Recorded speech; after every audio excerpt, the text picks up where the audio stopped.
According to statistics, only a small percentage of you who watch our videos are actually subscribed. If you're not subscribed yet and you enjoy what you see, do consider hitting the subscribe button. This encourages YouTube's algorithm in promoting more of our mental health content to more people out there. Hi, Psych2Goers. Do you marvel at how some people are always able to get their way? These are people who have extremely high manipulative tendencies. The reason they are hard to identify is that they employ rather innocent tactics. However, any innocent act, when used with ill intent, turns into a tool for manipulation. We would like to emphasize that just because you may believe one way or another, you are not automatically characterized as a master manipulator or a manipulator at all. These are simply trends, not hard and fast rules. So with that said, here are 10 signs that someone could be a master manipulator. Number 1, they don't always seem intimidating. Did you know that many manipulators don't come off as intimidating? In fact, a classic characteristic of a master manipulator is their charm. Who knew? According to a study, master manipulators often use their charm to perpetuate a cycle of abuse. Though charm is often associated with a first impression, master manipulators use their trait to their advantage to reel someone back in or to mask negative thinking. Number 2, they assume that humans are inherently evil. Mirror, mirror on the wall. Do you believe all humans are naturally good or naturally evil? According to psychologist Susan Whitburn, many master manipulators tend to believe the latter. Master manipulators tend to believe that humans are inherently dishonest and are likely to take advantage of each other. Number 3, they find a practical necessity for manipulation. Bending ethics, misleading others, or taking advantage of others for a greater benefit. Sound familiar? Master manipulators tend to justify a practical need for manipulation, which could manifest in a number of ways.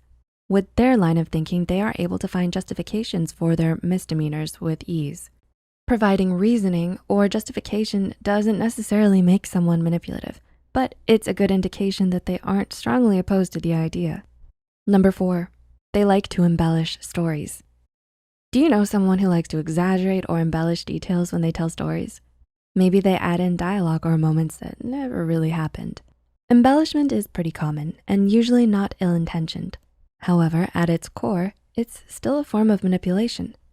Often manipulators use this embellishing technique to sway their audience to feel a certain way or to gain empathy. Number 5, their phrasing is ambiguous. Do they use phrases such as, your choice, but...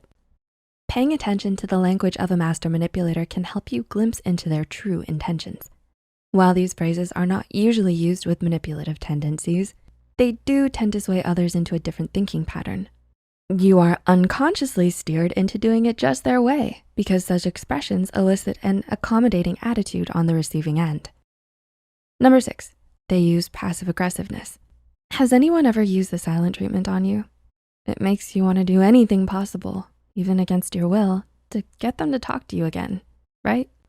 It might be considered agonizing at best and painful at worst. The silent treatment is one of the examples of passive aggressiveness contributing to manipulation. It might seem less invasive, but is equally potent. Some people tend to use such passive aggressive actions to guilt or shame others into compliance. Other common examples of passive aggressiveness are snide comments and even gossip. Yikes. Number 7, they often use others for personal gain. Do you know someone who tends to always use others as a shield in the face of even the slightest adversity? If so, it's a kind of coping mechanism that they employ. The underlying mental disorder causes potential effects on their moods, which encourages manipulative behavior in them. And if their maladaptive coping mechanism to the underlying disorder is to use people and take advantage of them, they may come off as a master manipulator. Number 8, you're scared to say no to them.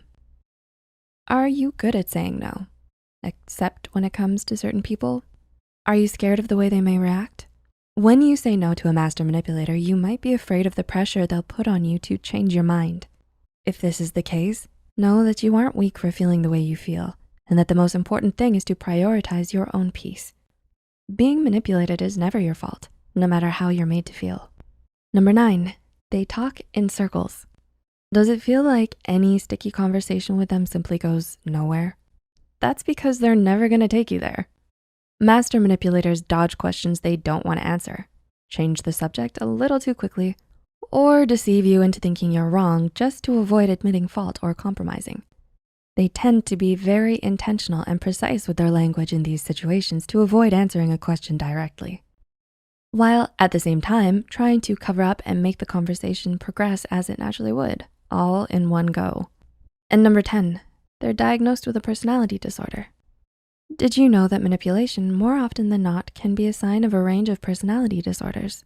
Psychologists suggest that in addition to Machiavellianism, personality disorders such as borderline personality disorder, obsessive-compulsive personality disorder, bipolar disorder, and antisocial personality disorder can all increase someone's tendency to be manipulative.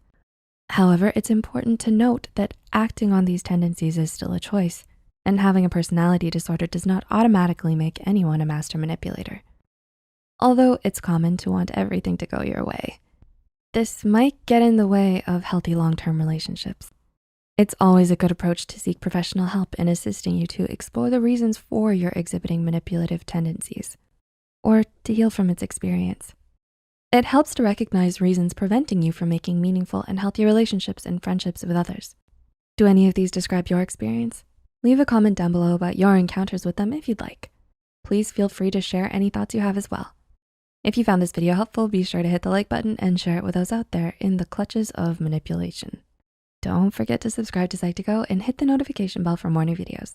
As always, thanks for watching.